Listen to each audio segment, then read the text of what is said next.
Last Halloween, my family and I went to this fun fair that pops up in our town every October.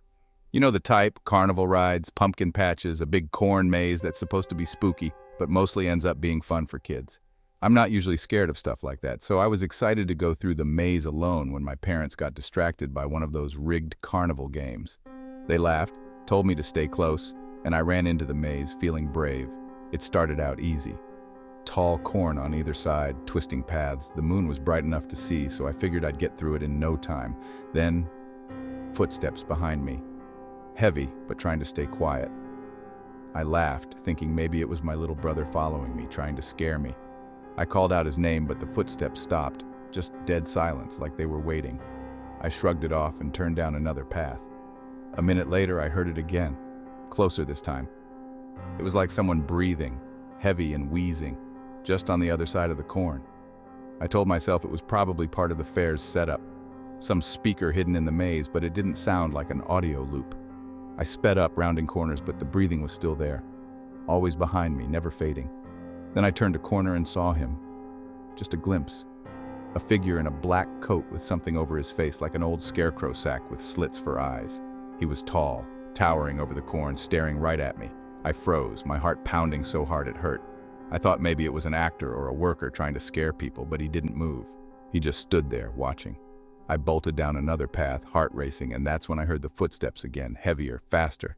He was following me. I kept running, twisting around every corner I could find, not even caring about getting out anymore, just desperate to lose him. But no matter how fast I went, he was always there, his shadow growing longer as he got closer, his breathing louder. Finally, I stumbled into a dead end. My heart sank. I turned around, hoping he'd given up, but he was there, standing at the entrance to the dead end, blocking the only way out. He tilted his head, watching me like he was studying his next move. In that moment, all I could think to do was scream. And that's when my dad's voice called out to me from somewhere in the maze. The man's head whipped to the side, and then, just as suddenly as he appeared, he melted into the shadows, vanishing between the stalks of corn. My dad finally found me while carrying my little brother. I was shaken and covered in dirt. I tried to tell him what happened, but he just laughed it off, said it was probably a maze actor doing their job. But as we left, I looked back one last time and saw a tall shadow standing at the maze entrance, watching us go. And here's the weirdest part. The staff swore up and down that there were no actors in the maze. I used to be a delivery driver for a small-town pizza place in high school, and Grover Lane was one of those places nobody liked driving down. It was an empty stretch on the edge of town, where the road curved and vanished into the woods. There was only one house way down at the end, and everyone knew it as the Lost House. Empty, avoided, and left to nature. But on Halloween night, I got an order for that house. I remember double-checking the address, wondering if someone was playing a prank. Still, it was a real order, so I drove out, the headlights cutting through the dark, tall trees, pressing in on either side as I approached the place. The house looked like it hadn't seen life in years, with dark, peeling wood and twisted vines creeping up the sides. Despite this, lights were on, glowing faintly in the windows. As I parked, I felt a pull, something drawing me toward the place that wasn't curiosity, more like a strange sense of duty. Every step up the worn-out path felt heavier, each one leaving me more uncertain about why I'd come. Still, I reached the porch, the smell of earth and damp wood around me, and knocked on the door. A creak followed, and an old woman answered, though she barely opened the door enough for me to see her face. Her skin was as pale and faded as the house, her eyes watery. She handed me a worn $10 bill, her hands trembling, and gestured for me to leave the pizza on the porch. The oddity of it all settled in as I placed the box down, eager to leave. I turned back, catching a glimpse of her gaze fixed on something inside the house. She didn't move, didn't seem to breathe. I walked off the porch, feeling the stillness in every inch of my skin, when I heard a sound from inside, muffled yet unmistakable. A scratching, like claws dragging across the floor, followed by a low growl that seemed to vibrate up through the wood and into my chest. It had weight to it, a hungry edge. Then came footsteps, heavy, rapid, moving toward the door as if something was barreling through the darkness to reach it. I quickened my pace down the path, hearing the door behind me creak wider. I slid into my car and shut the door, exhaling hard, my fingers trembling on the steering wheel. As I backed out, my headlights swept over the house, catching the old woman's figure again, now standing at the window. She looked right at me, her eyes hollow, like she was marking the distance, watching until I was completely out of sight. Driving away, I kept checking my rear view, half expecting to see her figure on the road. But nothing appeared. The rest of the night, I couldn't shake the feeling that something out there had seen me. Something that had been locked inside that dark house with her. It wasn't just an empty place. It held an unnatural, buried hunger. I never saw that house lit up again. The next time I drove by, it looked as it always had. Lifeless, dark, as though whatever had stirred that night had gone silent, waiting for the next time it might be needed again. Last Halloween, my family decided to visit the local fun fair. We were so excited to see all of the colorful stalls and carnival games. My younger sister and I were hyped about the attractions, especially the infamous House of Mirrors. Everyone warned us about getting lost, but we didn't care. We were ready for an adventure. As soon as we stepped inside, a wave of excitement washed over me. The mirrors distorted our reflections, stretching and compressing our bodies in odd ways. My sister giggled, darting ahead to explore the maze. I chased after her, trying to keep up, but as we twisted through the hall of glass, I suddenly lost sight of her. Panic crept in as I turned around, but all I saw were endless reflections of myself staring back. I called out her name, but my voice echoed strangely, bouncing off the walls and fading into silence. I took a deep breath, reminding myself not to freak out. I turned left, right, and left again, trying to retrace my steps. But the more I searched, the more disoriented I became. The mirrors warped my sense of direction, and it felt like the walls were shifting. Just then, I spotted a flicker of movement in the corner of my eye. I froze, squinting through the reflections, but all I could see were my distorted selves, flickering in the dim light. I brushed it off as a trick of the maze. I continued walking, hoping to stumble upon my sister, but instead I heard soft footsteps echoing behind me. My heart raced as I quickened my pace, glancing back to see a figure standing just beyond my line of sight. The reflection showed only a shadowy outline, a figure wearing a mask that obscured any features. I could feel the adrenaline coursing through me. I needed to find my sister and get out of there. The maze twisted and turned endlessly, and I could sense the figure moving closer, stalking me as I navigated the hall of mirrors. After what felt like forever, I finally spotted my sister through a cluster of mirrors, trapped in her own reflection. Relief flooded through me, and I rushed toward her, but the figure was closing in fast. I called out to her, but no sound seemed to break through the thick glass barrier between us. I reached her just as the figure emerged from the shadows. We turned and ran, the reflections of our panicked faces blurring as we sprinted toward the exit, passing each mirror, bringing us face to face with our own distorted reflections. As we burst through the exit, the cool night air hit us like a wave, washing away the stifling atmosphere of the maze. We stumbled out, gasping for breath, glancing back just in time to see the figure stop at the threshold, watching us. We didn't tell our parents what happened. The fair was still full of laughter and light, and we didn't want to ruin the night for them. My sister and I shared a knowing look, an unspoken agreement to keep the terrifying experience to ourselves. Every Halloween night, I have this ritual of taking a drive through the countryside. The roads around my town get so quiet that late, and there's a peacefulness to it. On this particular night, the moon was out, full and bright, spilling pale light across the winding road and making the fields look almost silver as I drove. It was cold enough to fog the windows a little, but I'd done this drive enough times that it felt second nature. The route took me along old back roads flanked by trees that swayed gently in the wind. I'd been driving for about 10 minutes when I noticed a chill in the car, sharper than the outside air, like the temperature had dropped several degrees within seconds. I adjusted the heater, but I still felt a chill. I brushed it off, convincing myself that maybe I was just spooked by the silence and cold. Then, as I glanced up in the rearview mirror, I saw her. A figure was in my back seat, faint but distinct, her form barely visible in the dim light. She sat perfectly still, her face pale with wide, hollow eyes, staring forward at nothing. My breath caught in my throat as I looked away quickly, heart pounding, unsure if she was truly there or if my mind was playing tricks on me. My instincts told me not to turn around, not to look at her directly, as if doing so might solidify her presence. Instead, I tried to focus on the road, but my hands shook on the wheel. After a few moments, I found the courage to glance back at the mirror, half hoping she'd be gone. But she was still there, her face clearer, and I could see the edges of her dress, a faded, almost translucent fabric, slightly tattered. Her skin was pale, almost glowing, and her mouth was moving, though no sound came. It wasn't like any ghost I'd ever heard of. She didn't appear violent or angry. She was just in a way that made her seem all too real and impossible to ignore. I kept my eyes fixed on the road, driving faster than before, hoping the miles would somehow distance me from her, but she stayed silent, her presence weighing on me, filling the car with a strange coldness that felt deeper than any normal chill. I was afraid to breathe too loudly, almost as if the sound might somehow attract her attention, make her aware that I knew she was there. The road stretched on, and the familiar landmarks passed in a blur as I tried to shake the growing sense of dread creeping up my spine. I glanced at the mirror again, and she was closer still, her face just inches from my seat.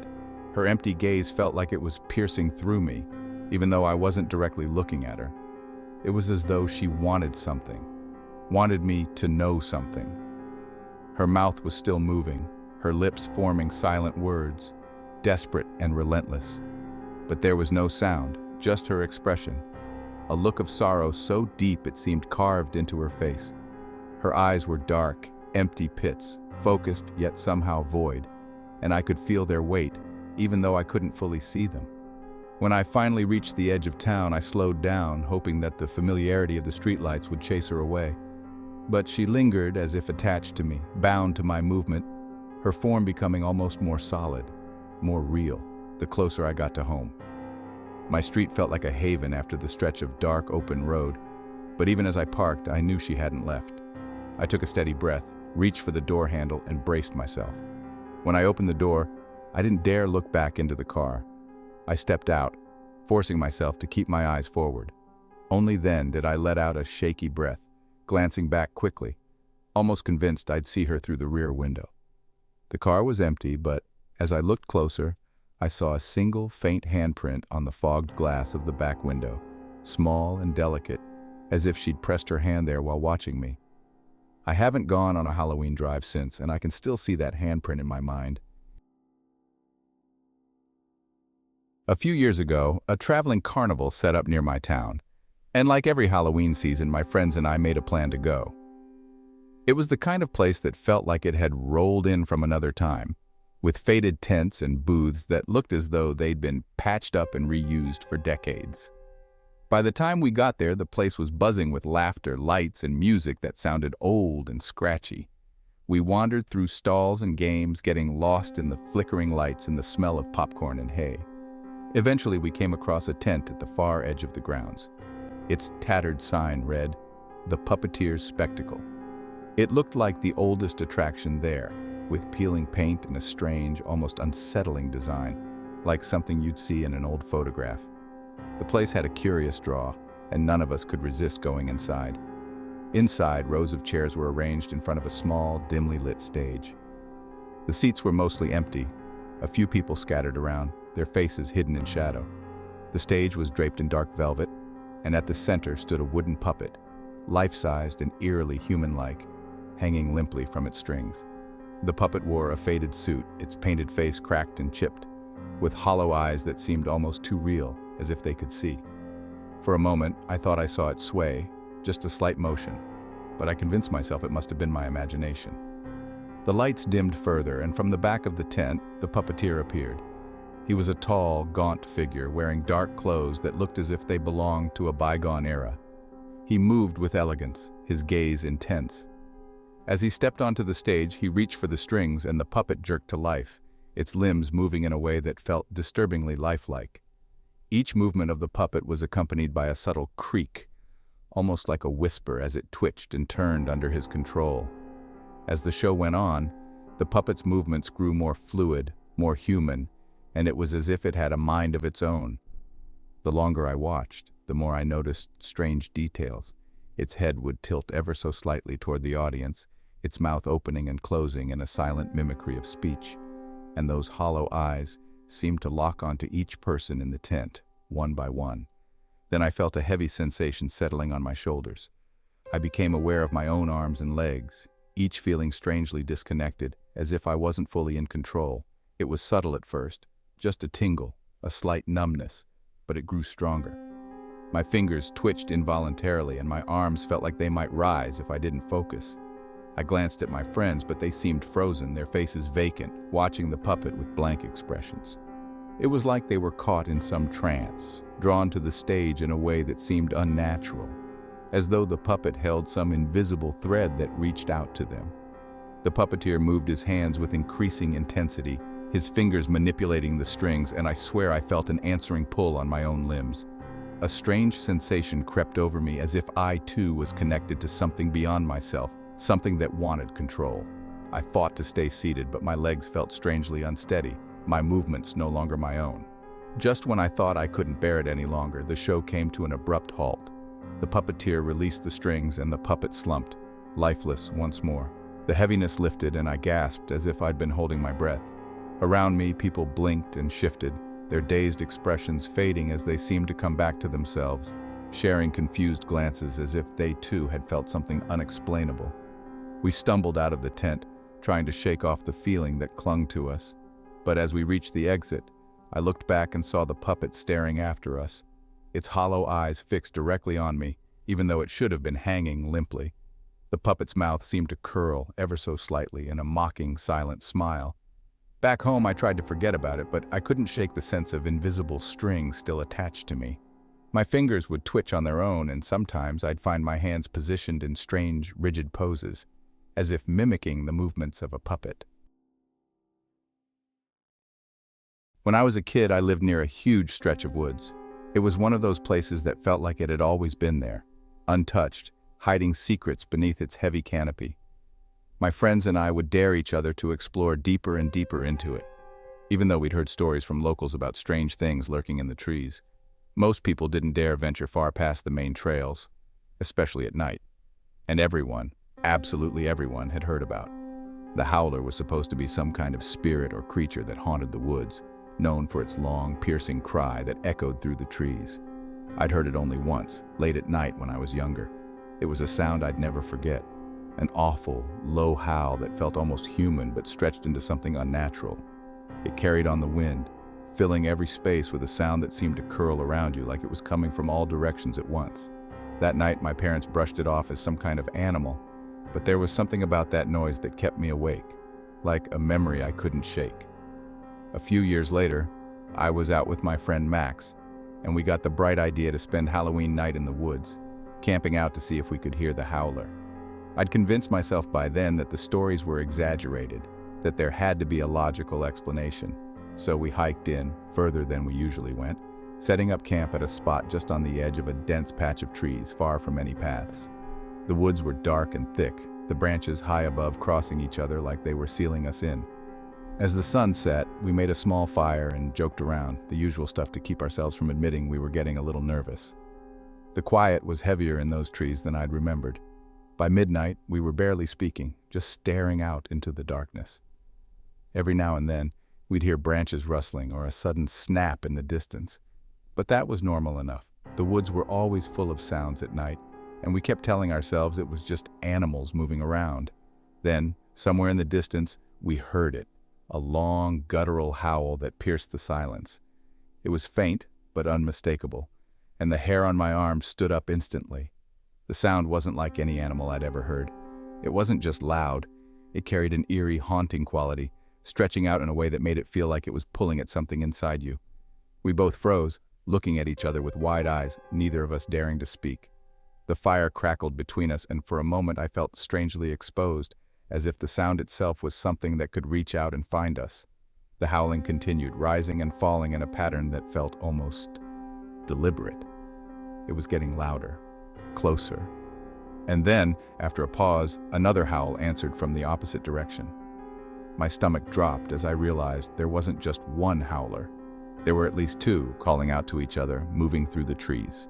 The sounds circled around us, closer and then farther, as if they were shifting their locations, closing in without fully revealing themselves. Max and I sat there, too stunned to move, our breath shallow as we listened to these strange calls. I kept waiting for the sound of footsteps or the crash of something pushing through the brush, but it never came. There was only that terrible howling, echoing around us, as if they knew we were there and were waiting for us to react. After what felt like an eternity, the howling stopped. The silence that followed was suffocating, as if even the crickets and night animals had been frozen in place. I felt this pull to run, but I couldn't get my legs to move, almost like a part of me wanted to stay, to see if the howler would come into view. Then, just when I thought it was over, I heard a rustling behind me, close enough that I could feel the pressure of something just beyond the circle of firelight. Neither of us moved or turned around, but I could feel it, a presence standing there, watching, as if it was daring us to look. The fire flickered, casting just enough light for me to make out a shadow shifting at the edge of the trees, and for a second it seemed to inch closer, a shape hunched and unnaturally tall, with limbs that didn't seem to fit quite right. The air around us felt colder, sharper, and I forced myself to keep my eyes on the fire, not daring to look up. Then, without warning, the howl ripped through the silence again, closer and louder, but coming from above us, high in the trees. It was followed by an answering call, even deeper, closer to the ground. The trees rustled, branches snapping as if something enormous was climbing, circling us from above and below, both unseen but terrifyingly near. My heart raced, and I felt like we were being toyed with, surrounded by creatures that knew these woods in ways we couldn't begin to understand. I don't know how long we sat there, but eventually the howling stopped, and the rustling faded away, leaving only the crackling of the fire. Max and I looked at each other, and without a word, we grabbed our things and ran, barely stopping to put out the fire. We didn't look back, didn't even speak until we were out of the woods, breathing hard and too shaken to process what we'd experienced. I never went back to that part of the woods again, and none of us talked about the howler after that. But every Halloween, when the wind picks up and the night stretches a little longer, I think of those calls echoing through the trees, like something waiting just beyond our sight, something that doesn't want to be found but loves knowing we're close enough to touch. And I wonder if it's still out there, waiting for the next person to venture too far, ready to send that long, hollow howl through the trees. Not long ago, I found myself in a situation that left me questioning everything I thought I knew about my world. It was just an ordinary Friday night, the kind where I had planned to settle in with takeout and binge-watch my favorite series. As I waited for my food to arrive, I picked up my phone to scroll through social media. That's when it happened.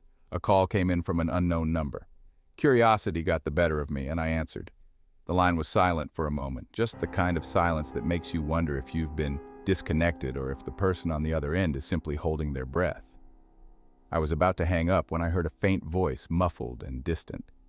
It was as if the person was speaking underwater, their words distorted, but I could make out a few phrases.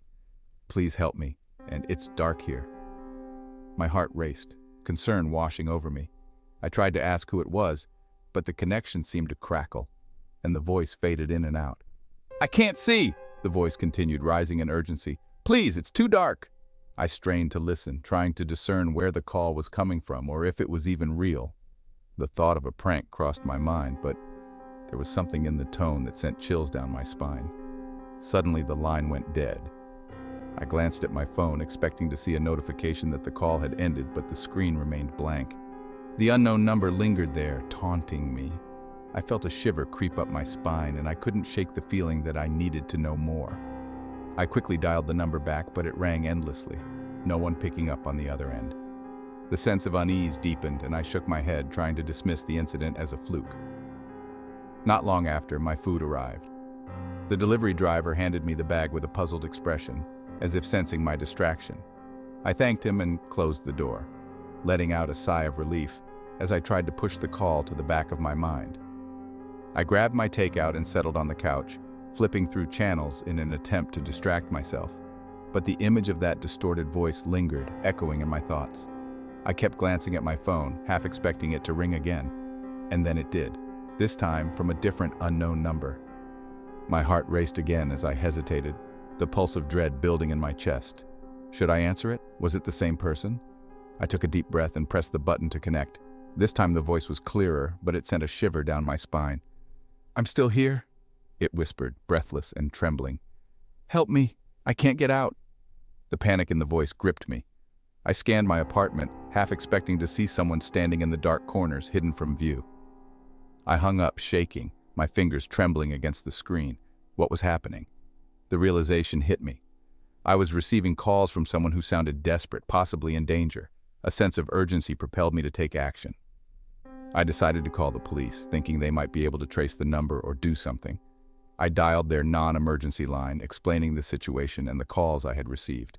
They assured me they would look into it, but it felt like a hollow promise. Hours passed and the sun began to set, casting an eerie glow through my apartment. I tried to focus on my show, but my mind kept drifting back to the phone calls. I couldn't shake the feeling that I was somehow connected to this person, that they needed me in a way I couldn't comprehend. Just as I was about to set my phone down, a third call came in. This time the voice was more frantic, almost pleading. "You have to help me," it cried. "I don't know where I am. They won't let me go." I felt my breath catch in my throat and I quickly hung up again. The pit in my stomach twisted tighter, my heart racing. What if I was the only one who could help? What if they were in real danger and I was too afraid to act? After a few minutes of pacing, I made a decision. I grabbed my keys and headed out, determined to find out what was happening. I didn't know where the calls were coming from or who that person was, but I felt I had to try. I jumped into my car and drove through the darkening streets, the city lights flickering against the night sky. As I drove, I couldn't help but think of the voice filled with panic and desperation. It was disorienting, knowing I might be close to someone who needed help, but having no idea where to begin looking. I drove toward the outskirts of town, passing old factories and abandoned buildings that seemed to loom larger in the night. Then just as I approached an old warehouse district, my phone rang again.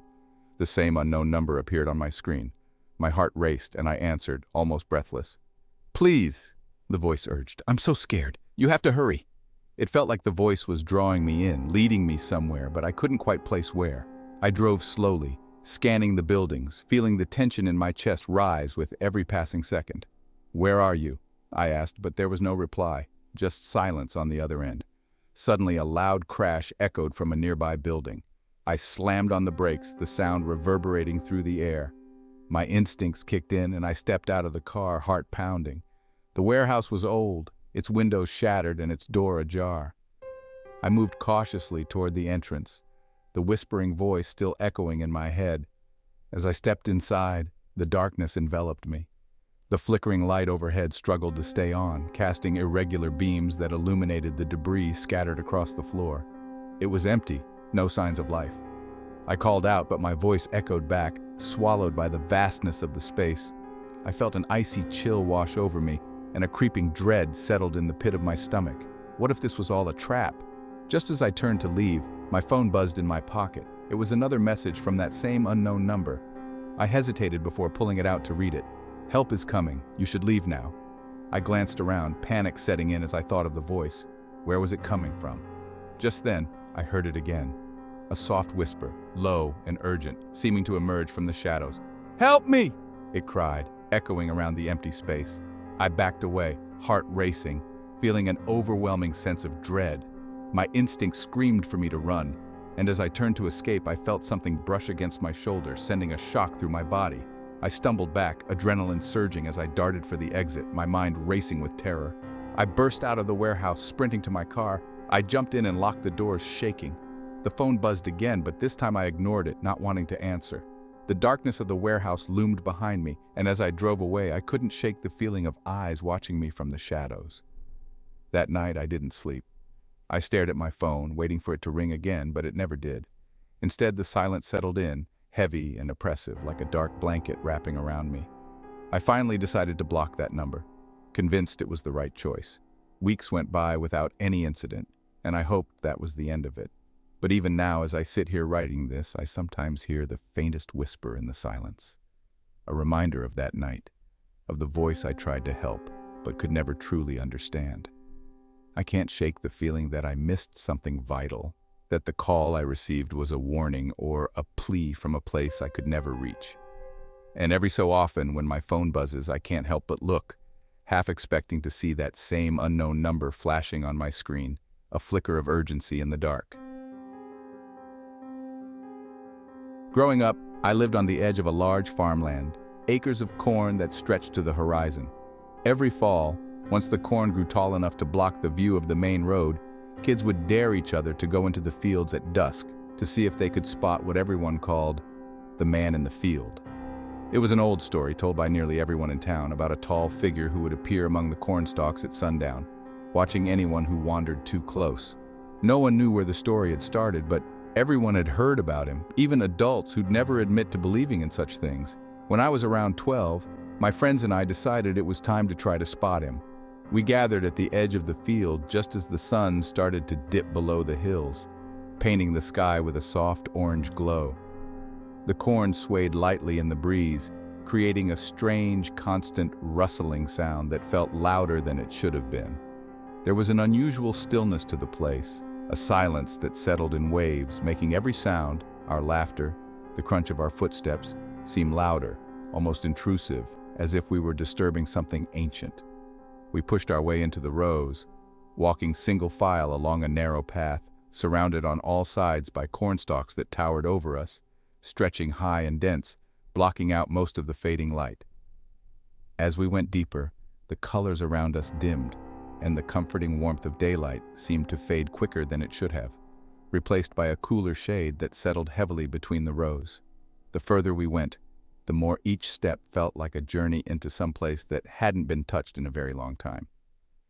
After a while, the field became a maze, each row looking the same as the last. We laughed it off at first, but then came the feeling, creeping over us in waves, that we were being watched. The sky above darkened slowly, and with each step, our laughter faded, replaced by whispers and quick glances over our shoulders. The corn around us started to feel closer, pressing in, as if the rows themselves were guiding us, pulling us in deeper. Suddenly, one of my friends stopped dead, pointing silently ahead. I followed his gaze and froze. Standing in a gap between two rows, barely visible in the fading light, was a figure. He was tall, much taller than any adult, his silhouette outlined by the last hints of dusk. He stood perfectly still, his form just a shadow against the thick stalks, but I could tell his face was turned toward us, as if he'd been watching us the entire time. My heart pounded, and I felt that strange urge to either bolt or stay perfectly still. We stared, rooted in place, as the figure began to move, stepping closer. His movements were smooth, almost too smooth, as if he didn't belong to the space around him. As he got closer, his outline sharpened just enough to make out his shape, a tall, gaunt figure with limbs that seemed to stretch farther than they should. He wore a hat that shaded his face, and his arms hung at his sides in a way that seemed unnatural, his fingers too long, ending in sharp points that seemed to fade into the twilight. I couldn't bring myself to look away, and neither could my friends. We were paralyzed, caught in his gaze, even though I couldn't make out his eyes. It was as if he could see each one of us completely, pinning us down without moving a muscle. He stopped a few rows away, just standing there, watching, his presence somehow filling the space, taking up more than just the physical distance between us. The rustling of the corn grew louder, more frantic, almost as if it were alive, reacting to him. Finally, one of my friends managed to break the silence, muttering that we needed to leave. The spell broke, and we turned, stumbling through the rows, trying to remember the way out. But every path we took seemed to lead us back to the center, back to the places we were trying to leave behind. No matter which direction we went, we could feel him, always at the edge of our vision, that tall, dark figure looming just out of reach. It was as if he was guiding us, keeping us trapped, herding us back toward him whenever we strayed too far. We'd almost given up when we finally stumbled onto the edge of the field, bursting through the rows and into the open air, gasping and glancing back at the corn. But there was no one there, just the tall stalks swaying in the wind, still and silent as if they'd never been disturbed. We hurried home, barely speaking, each of us glancing over our shoulders, unable to shake the feeling that he was still watching from the shadows. Since then, I've avoided the fields every autumn. Sometimes, though, I'll catch a glimpse from my window, a dark shape among the corn at dusk, always standing still, always watching as if he's waiting for us to come back.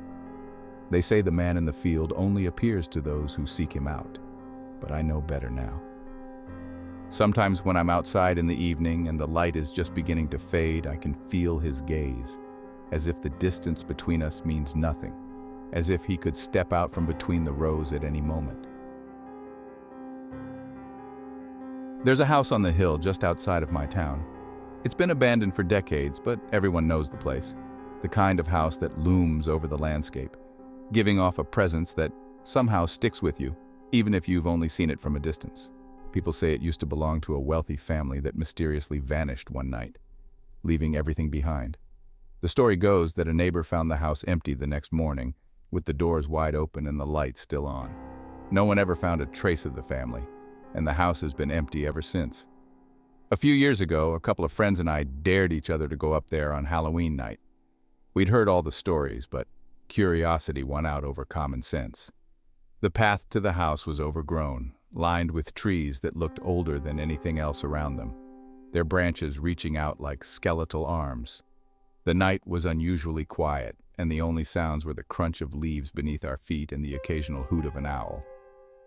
As we climbed the hill, the house came into view, its silhouette sharp against the night sky, its windows dark and empty, almost like they were hollow eyes watching us approach. When we got closer, the house seemed bigger than it had looked from the road, its structure looming high above with crumbling bricks and cracked windows.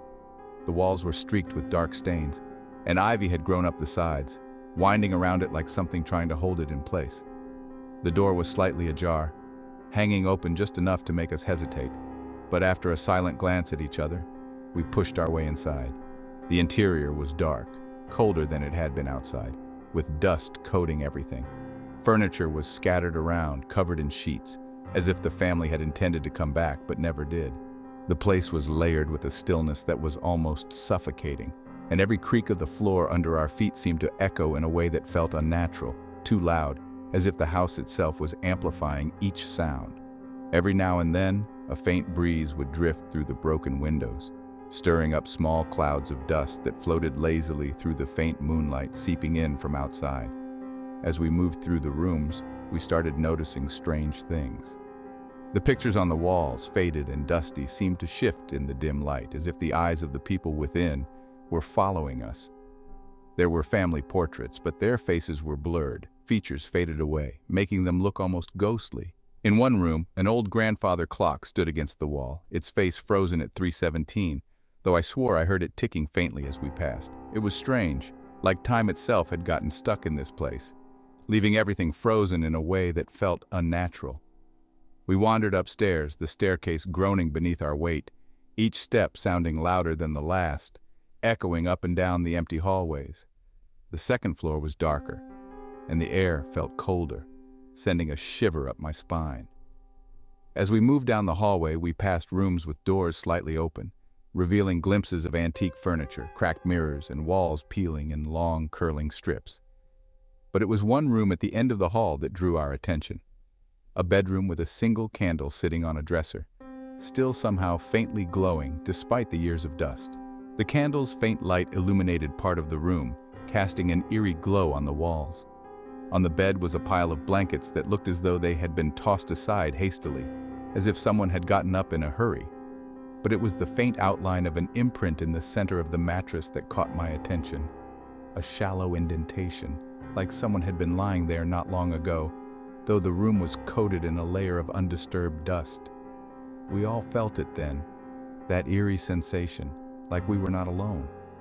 My friend pointed out something strange near the dresser, a small handprint barely visible in the dust on the surface. It looked too fresh, too clear to have been there for decades. And as we stared, a chill swept over us, almost like something had brushed past, cold and fleeting, leaving goosebumps in its wake.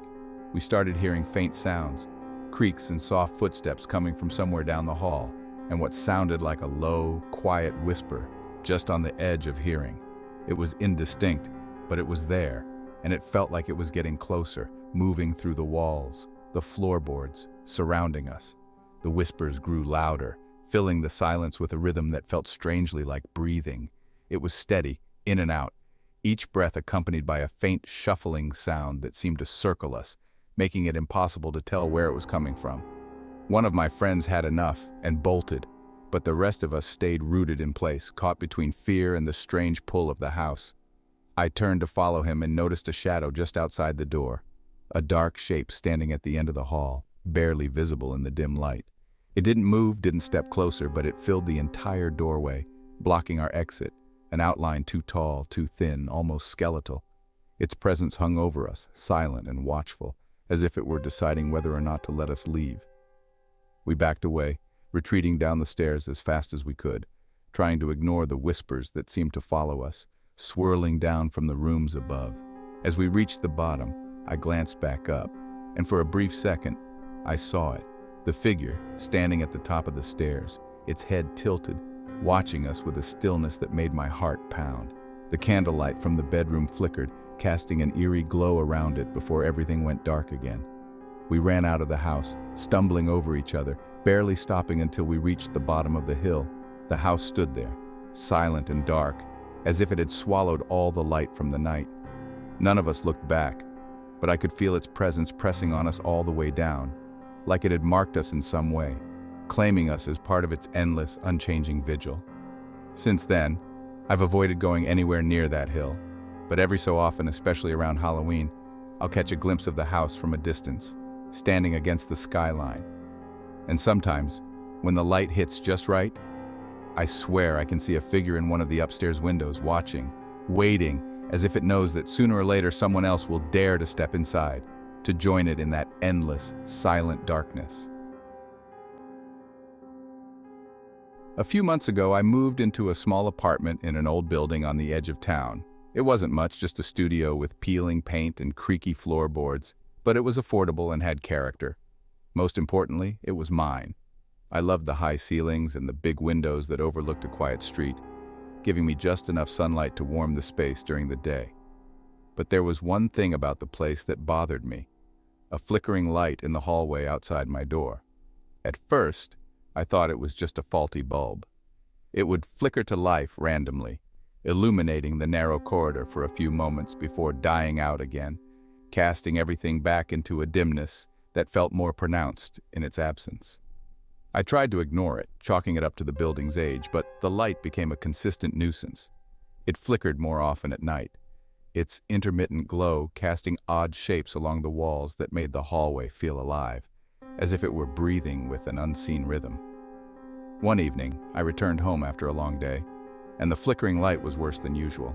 It pulsed like a heartbeat, fast and erratic, illuminating the walls in bursts that seemed to sync with my own racing pulse. Each time it flashed, I felt a prickle at the back of my neck, an instinctive urge to hurry past it, as if it were some sort of gatekeeper deciding whether I could enter my own space. As I stepped into the hallway, the flicker turned into a steady glow. I paused, feeling a strange pull toward it. In that moment, I noticed something on the wall, a shadow that shifted against the flickering light. It moved in a way that felt out of place, almost as if it had a life of its own, stretching and contracting with each pulse of illumination. I stood frozen, captivated by the shadow, wondering if it belonged to me or if it was something else entirely. The flickering light seemed to grow stronger, brighter, as I drew closer, its glow illuminating the walls and revealing an old, faded photograph framed on the wall near the light fixture. It depicted a family standing together, smiling in front of the very building I was living in. I had seen it before, but never paid much attention. Now, however, something about it caught my eye. The expressions of the people in the photo felt off, almost strained, their smiles not quite reaching their eyes. My gaze drifted back to the flickering light, and for a brief moment, I could have sworn I saw a figure standing just out of sight in the hallway, lurking in the edges of the light. It was tall and thin, dressed in a style that seemed dated, like it belonged to another time. I felt an urge to step back, but curiosity anchored me in place. The light flickered again, illuminating the figure just enough for me to see that it was not entirely solid. It shifted, as if it were made of smoke or shadows, blending into the darkness surrounding it. The flickering intensified, the light oscillating between blinding brightness and darkness, and I could hear a faint whispering sound, almost like a wind brushing against the walls. It felt like a call, beckoning me closer, urging me to step into that fleeting glow. My heart raced, torn between the impulse to flee and the undeniable compulsion to discover what lay beyond the flickering light. Suddenly, the light flickered one last time and then extinguished completely, plunging the hallway into darkness. I felt a rush of cold air sweep through, a sensation that sent chills down my spine. In that moment of darkness, the whispers grew louder, swirling around me, filling the space with voices that sounded like echoes from another time. Panic surged within me as I fumbled for my phone, desperate for the reassurance of light. The moment I turned on my flashlight, the shadows danced wildly around me, and I quickly scanned the hallway, searching for any sign of what had been there. But it was empty now, the only sound the soft creak of the building settling around me. I was alone, yet the feeling of being watched lingered, a cold reminder that whatever had been there was still present, lurking just out of reach. I rushed into my apartment and locked the door, leaning against it as I tried to calm my racing heart. That night, sleep eluded me, and I lay in bed, the flickering light outside my door a constant reminder of the presence that had brushed against my reality. I kept my flashlight close, shining it toward the door every time I heard a noise in the hallway. As the days passed, the flickering light continued its erratic dance, each flicker sparking the same feelings of dread and curiosity. I couldn't ignore it anymore. I had to confront it. One night, armed with a flashlight and a heavy sense of determination, I stepped into the hallway, ready to uncover the source of the flickering. The moment I stepped out, the light pulsed to life again, casting a warm glow over the corridor. I walked toward it, my heart pounding, the whispers from the shadows still echoing in my mind. When I reached the wall with the faded photograph, I stared at it, waiting for something to happen. The light flickered again, and I felt a strange sensation wash over me, a sense of connection to the figure in the shadows, a feeling that we were somehow intertwined. With a deep breath, I stepped forward, feeling the warmth of the light envelop me. I could almost make out the figure from before, now more defined and clearer, standing just beyond the light. It was as if it was waiting for me, inviting me to join it in the glow. I felt a sense of peace wash over me, and for a brief moment, I considered surrendering to the light, to the figure that seemed to promise understanding. But then, just as quickly as it appeared, the light flickered once more and faded out, leaving me standing in the darkness once again. I stumbled backward, heart racing, the connection severed in an instant. The whispers returned, more urgent now, swirling around me as if warning me of what I had almost done. I fled back into my apartment, slamming the door behind me. That night, sleep came fitfully, haunted by the flickering light and the figure that danced just beyond its reach.